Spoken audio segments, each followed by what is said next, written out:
పిత పుత్ర పవిత్రాత్మ నామమున ఆమెన్.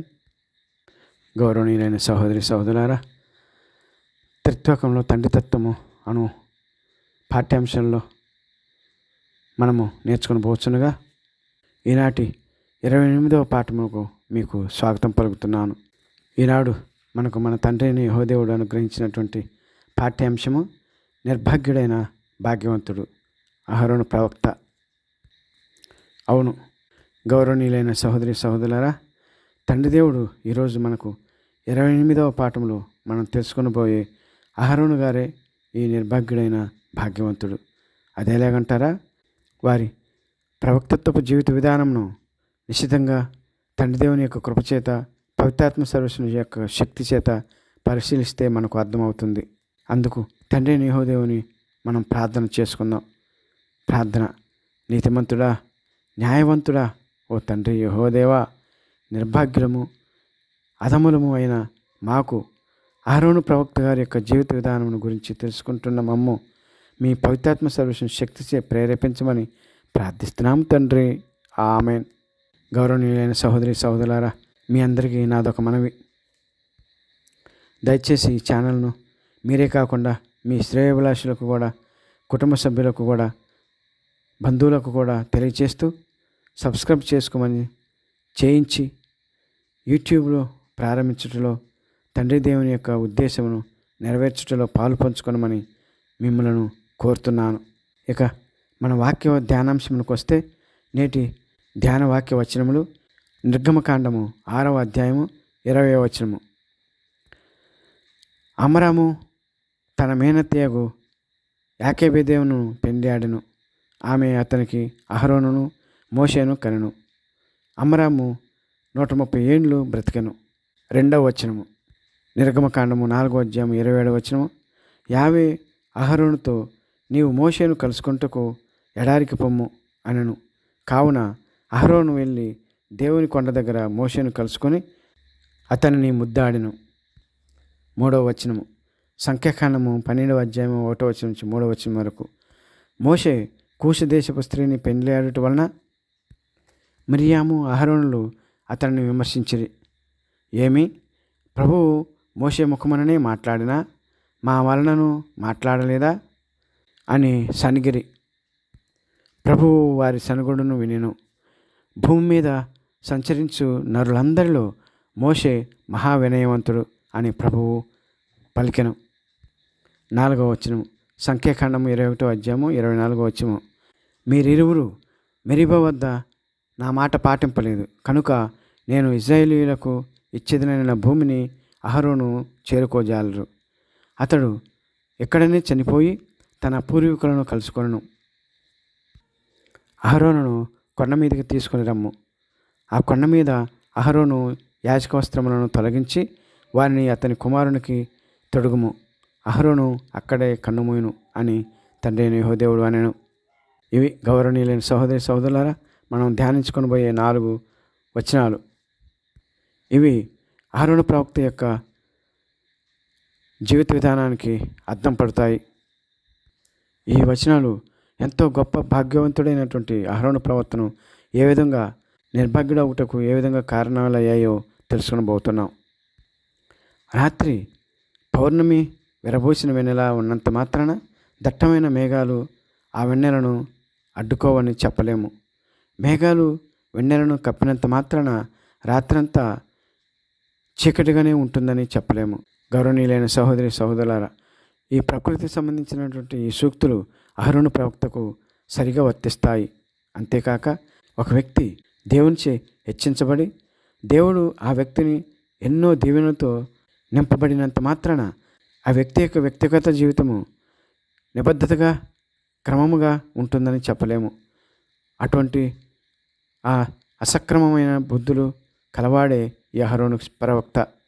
అందువలనే తండ్రి యెహోవాదేవుని యొక్క ఆగ్రహానికి గురి అయ్యాడు ఈ అహరోను ప్రవక్త. ఇంతకీ అహరోను ప్రవక్తకు తండ్రి యెహోవాదేవుడు చల్లని వెన్నెలలా కురిపించిన దీవెనలు ఏంటి?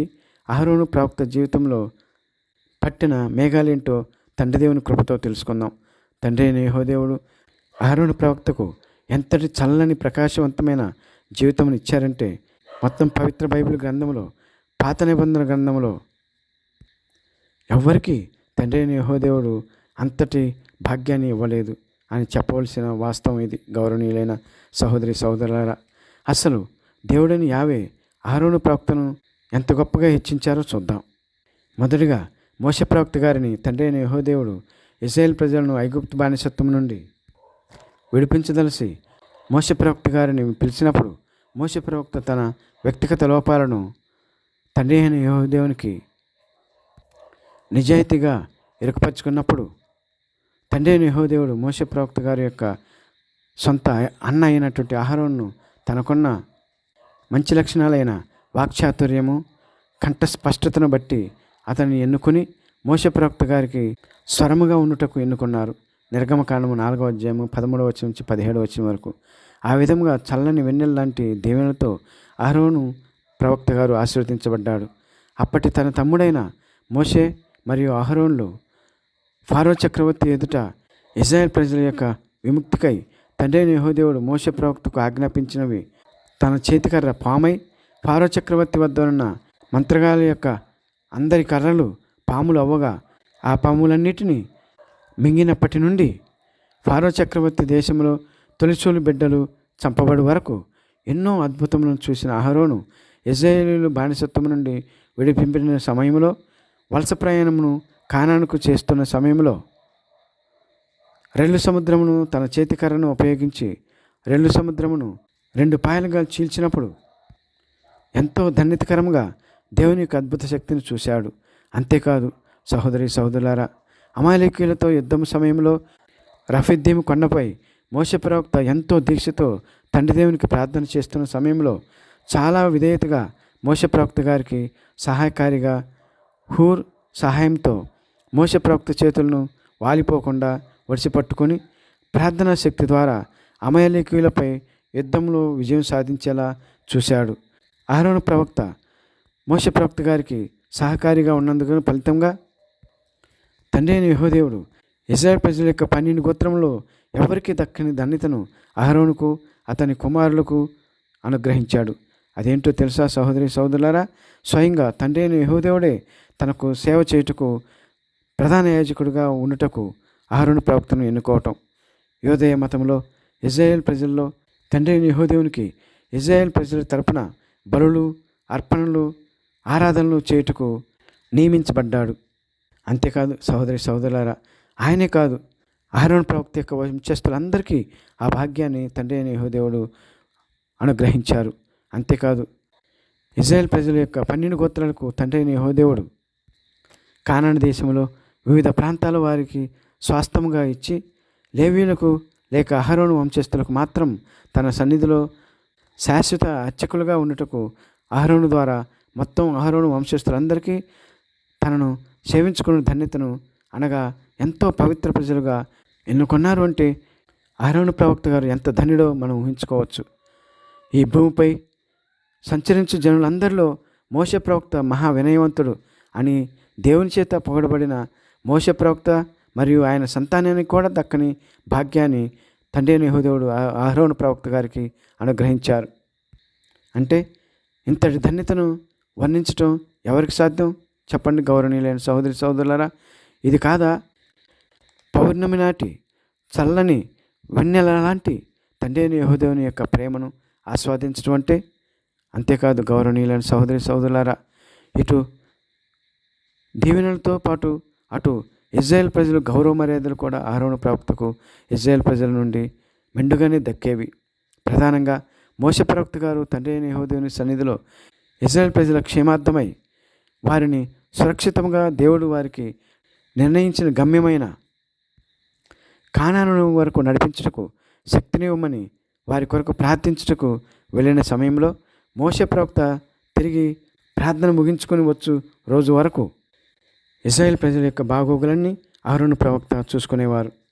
మోషే ప్రవక్త గారు వచ్చిన తర్వాత కూడా వారిద్దరూ కలిసి ఐకమత్యంతో ఇశ్రాయేల్ ప్రజల యొక్క సనుగుడును, వారి యొక్క సమస్యలను పరిష్కరించేవారు. అదేవిధంగా తండ్రి అయిన యెహోవాదేవుడు ఏ ఆనతి ఇచ్చినా, ఏ ఆజ్ఞ ఇచ్చినా, లేక ఏ విషయమైనా అహరోను ప్రవక్త ప్రమేయం లేకుండా మోషే ప్రవక్త సొంతగా ఎప్పుడూ ఇశ్రాయేల్ ప్రజలతో సంప్రదించలేదు. దేవుడు అంత ప్రాధాన్యత ఇచ్చారు అహరోను ప్రవక్తకు.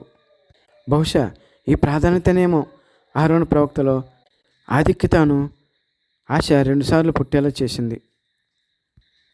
ఒక తడవు కుటుంబ పరంగాను, మరొకసారి అధికార పరంగాను. కుటుంబ పరంగా ఎప్పుడంటే సంఖ్యాకాండము 12వ అధ్యాయము 1వ వచనం 2వ వచనంలో అందులో చెప్పబడినట్లుగా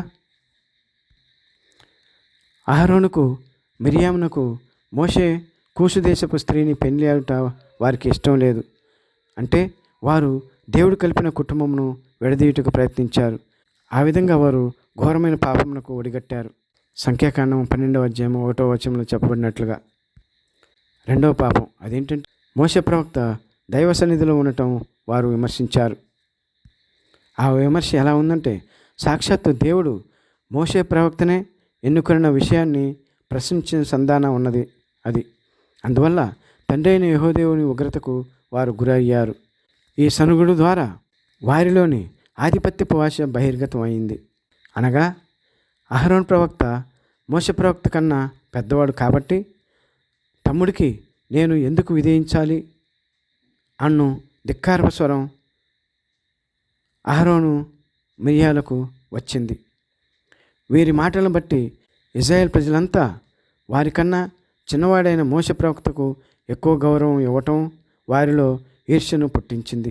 అందువలన మోషే ప్రవక్త యొక్క దైవ సాన్నిధ్యాన్ని, దేవుడు మోషే ప్రవక్తకు ఇస్తున్న ప్రాధాన్యతను ప్రశ్నించి మోషే ప్రవక్త యొక్క ఆధిపత్యాన్ని చులకనగా మాట్లాడారు. వారి ఆధిపత్యాన్ని ప్రకటించుకోవాలని ప్రయత్నించారు. అందువలన ఈ రెండు విషయాల్లో ప్రత్యేకంగా తండ్రి అయిన యెహోవాదేవునికి ఆగ్రహానికి తెచ్చిపెట్టాయి. గౌరవనీయులైన సహోదరి సహోదరులారా, చల్లని చంద్రుని వెన్నెలాంటి దేవుని దీవెనను ఆస్వాదిస్తున్న వీరిరువురు స్వయం కృతాపరాధంచే తెల్లని చల్లని వెన్నెలలో దట్టమైన మేఘాలు పట్టి ఆ ప్రదేశాన్ని అంధకార బంధనం చేసినట్లయింది. వారి యొక్క అత్యాశ అవిధేయత, ఈ అత్యాశ అవిధేయత మరియు ఈర్ష్య స్వభావాలు వీరిరువురిని ఒకరికి కుష్ఠవ్యాధికి మరొకరిని అవమానపు మరణానికి గురి చేసింది. ప్రత్యేకంగా అహరోను ప్రవక్త యొక్క మరణం గురించి పవిత్ర బైబిల్ గ్రంథం చదివిన వారికి ఎవరికైనా హృదయాన్ని కదిలించి వేస్తుంది.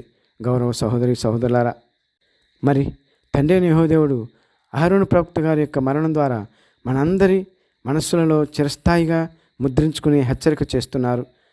క్రైస్తవ సంఘాల్లోని ప్రధాన బోధకులకు, సహాయకులుగా నియమించబడిన సహాయ బోధకులకు, విచారణ సహాయ గురువులకు మరియు బిషప్ గారుల సెక్రటరీ ఫాదర్లకు చాలా జాగ్రత్తగా ఉండవలసిన అవసరం ఉన్నట్లుగా ఈ సందేశాన్ని దేవుడు ఇస్తున్నారా అన్నట్లుగా ఉంటుంది. గౌరవనీయులైన సహోదరి సహోదరులారా, సహజంగా సంఘస్థాపకులు, బిషప్ గారులు, సుపీరియర్ సిస్టర్లు వారి ప్రార్థనా సమయాలకు, పని ఒత్తిడుల వల్ల సంఘ కార్యక్రమాల నిర్వహణ, సంఘస్థులతో మమేకమవటం వీరికి వీలు పడక సహాయ గురువులను, సహాయ సిస్టర్లను, సహాయ బోధకులకు ప్రజలతో ఎక్కువ మమేకమవటం, పవిత్ర పూజ బలుల నిర్వహణ సమయంలో వారికి ఎక్కువగా ప్రజలతో మమేకమవటానికి అవకాశాలు కలుగుతాయి. అటువంటి సమయంలో మోషే ప్రవక్త గారు ఏ విధంగా అయితే కొండపైకి ప్రార్థనకు వెళ్ళినప్పుడు అహరోను ప్రవక్త గారు ఏ విధంగా అయితే ప్రజల చేత శోధింపబడి మోషే ప్రవక్త లేరు కాబట్టి ఎలాగైనా జీవించవచ్చు అనుకుని ప్రజల కోరిక మేరకు విగ్రహారాధనకు అంగీకరించారో అదే విధంగా సహాయక మత కాపరులు కూడా సంఘ పెద్దల ప్రోద్బలంతోనో మతాధిపతులను చులకనగా మాట్లాడటం, వారి పై సంఘాధిపతులను స్వయంగా తండ్రి దేవుడు ఎన్నుకున్నాడన్న విషయమును మరచి సంఘం పనిపై విదేశాలకు వెళ్ళినప్పుడో లేక వేరే ప్రాంతాలకు ప్రార్థనలకు వెళ్ళినప్పుడో ఈ సహాయకులకు వారి ధన్యతను అహరోను మిరియాముల ప్రశ్నించి ఎదురు తిరగటం, పైవారి ఆధిపత్యముకై గ్రూపులు కట్టడం మొదలగు అవిధేయత, ఆధిపత్యపు అధికారములపై ఆశలకు పోయి దైవ పిలుపును అపహాస్యం చేస్తూ తండ్రి అయిన యెహోవాదేవుని యొక్క శక్తిని నమ్మకుండా లోకపు పోకడలకు పోయి తప్పులు చేస్తూ ఉంటారు. అటువంటి పనులను చేయువారిని తండ్రి అయిన యెహోవాదేవుడు ఎట్టి పరిస్థితుల్లోనూ ఉపేక్షించరు. గౌరవనీయులైన సహోదరి సహోదరులారా, దేవుడు స్వయంగా పిలుచుకున్న వారి సేవకులు ఎంతో ధన్యులు. అటువంటి ధన్యులను సహాయ బోధకులు మరియు సహాయ గురువులు, మత నాయకులు, అధిపతులకు వారు చేయు దైవ సేవలో నిస్వార్థంతోనూ విధేయతగాను సహాయంగా సేవ చేయాలి. కానీ శోధనలైన అధికారకాంక్ష, వారికన్నా మాకేం తక్కువ, వారు మాకన్నా ఎందులో గొప్ప అను చులకన భావపు మాటలను విడనాడి దైవ సేవలో మనస్ఫూర్తిగా నిమగ్నమై అధిపతులకు దేవుడు అనుగ్రహించిన దైవశక్తిని గౌరవిస్తూ సహాయకారులని మీకు కూడా దేవుడు ఇచ్చే దీవెన కొరకై ఎదురు చూడాలి. కానీ అవకాశం కొరకు ఎదురు చూడాలి. కానీ ఆవేశంతో ఆశలకు పోయి తండ్రి దేవుని ఆగ్రహానికి గురయ్యి శాపాలను తెచ్చుకోవద్దని, అహరోను ప్రవక్తల నిర్భాగ్యుడుగా జీవించకూడదని ఈనాటి మన దైవవాక్కులు మనకు ఉద్బోధిస్తున్నాయి. గౌరవనీయులైన సహోదరి సహోదరులారా, కాబట్టి దైవ సేవకులకు, అధిపతులకు, సంఘ నాయకులకు, సంఘాధిపతులకు సేవ చేస్తూ దేవుని పేరున వారిని విధేయిస్తూ భాగ్యంతులవ్వమని మనం చేస్తూ ఈ పాఠాన్ని ముగిస్తున్నాను. తదాస్తు. పిత, పుత్ర, పవిత్రాత్మలు ఇప్పుడు ఎప్పుడు ఎల్లప్పుడూ స్తుతించబడుదురుగాక, కీర్తించబడుదురుగాక, ఆరాధించబడుదురుగాక. ఆమెన్.